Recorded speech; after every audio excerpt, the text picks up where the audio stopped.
Welcome to Mr. Parker's World History class. Today we are going to be talking about World War II and the beginning of World War II. You have probably watched and took notes on the appeasement part of World War II, so you know how things started in World War II. Today we're going to talk about the actual war and getting started. So you should have your notes up to follow along. You have your notes page that looks like this, found on your Google Classroom. All right, so we will start talking about the beginning of World War II. Some of you may have watched the crash course video in class, so we will skip that, but you do have to take a few notes on that. So if you need to rewatch that, go ahead and rewatch that. First thing we're going to talk about is the type of warfare that Hitler and the Germans unleashed against Europe, and that was called the Blitzkrieg. Okay, Blitzkrieg, and it consisted of 3 phases. Now, this was a way different way of fighting a war than in World War I, where they were in the trenches. Hitler and the generals of Germany did not want to fight that type of warfare again, so they came up with this new kind of way to fight a war called Blitzkrieg, and it was called lightning warfare. Okay, lightning war.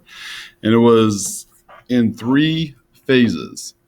The first phase of the Blitzkrieg attack would come from the airplanes called the Luftwaffe with their dive bombers, and they would hit the enemy from the air.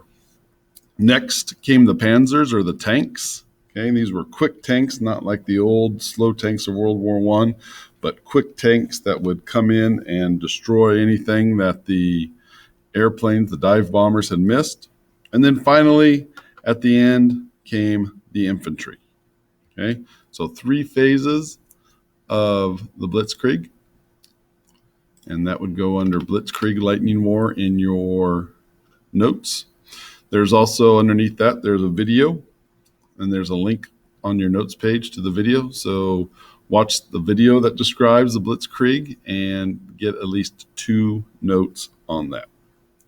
So Hitler unleashed his Blitzkrieg against Poland in September of 1939, which started the war.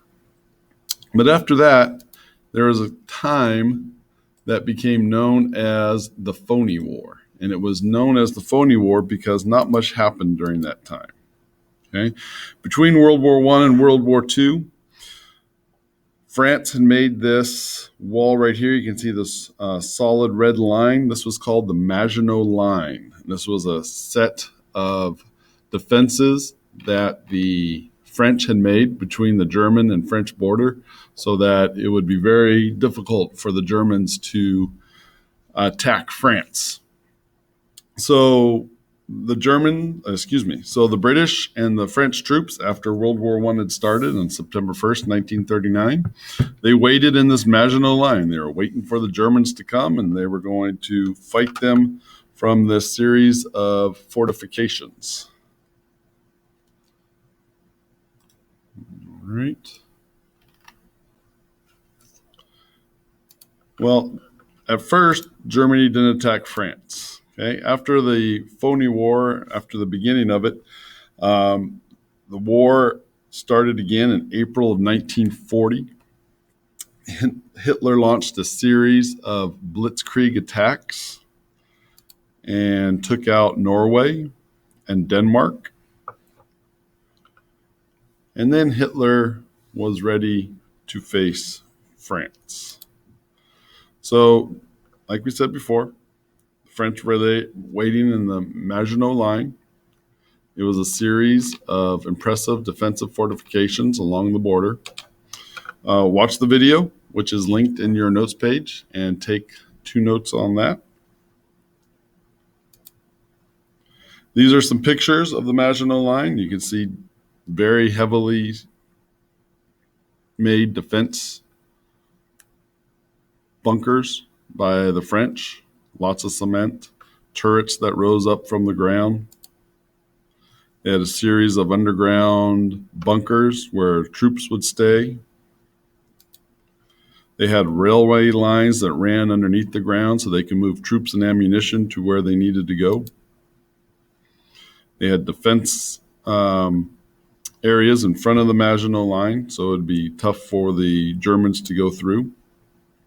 But Hitler did not go through the Maginot Line. If we go back a few slides here, I know you're writing this, but I'm going to go back to the map. Okay, so the Maginot Line was on this red solid line.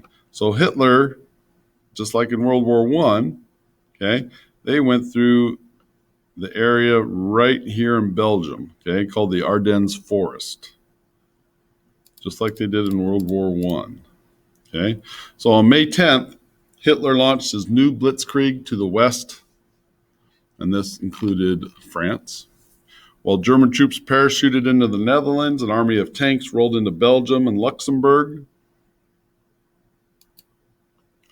And the Germans easily smashed through the French lines and then raced across the northern France to the English Channel to cut off any of the troops trying to escape to Great Britain.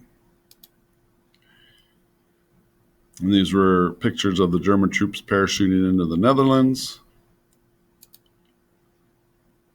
A town in France that was bombed by the Luftwaffe. Another town destroyed on the German advance into France. Then finally on June 22nd, 1940, France surrenders. Hitler accepted the French surrender. And to make even matters worse for the French, Hitler pulled out the railroad car that the Germans were forced to sign the Treaty of Versailles in and made the French surrender to the Germans in the same railroad car. So he had a sense of history to him that he made the French do that.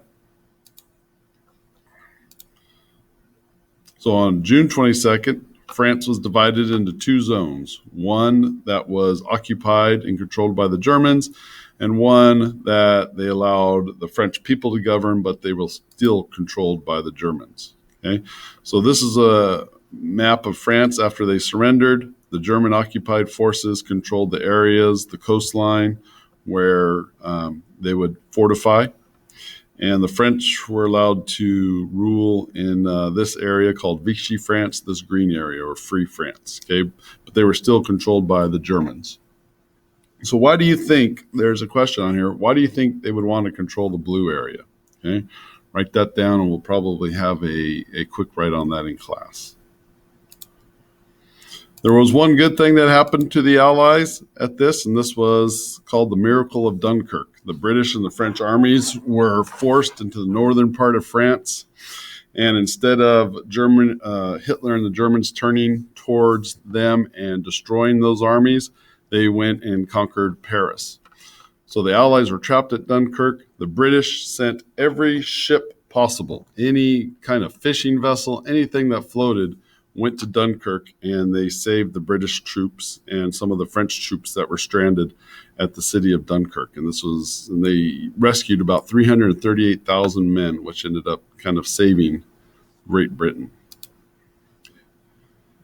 That was just talked about what I just said. So you have a summary at the end of this.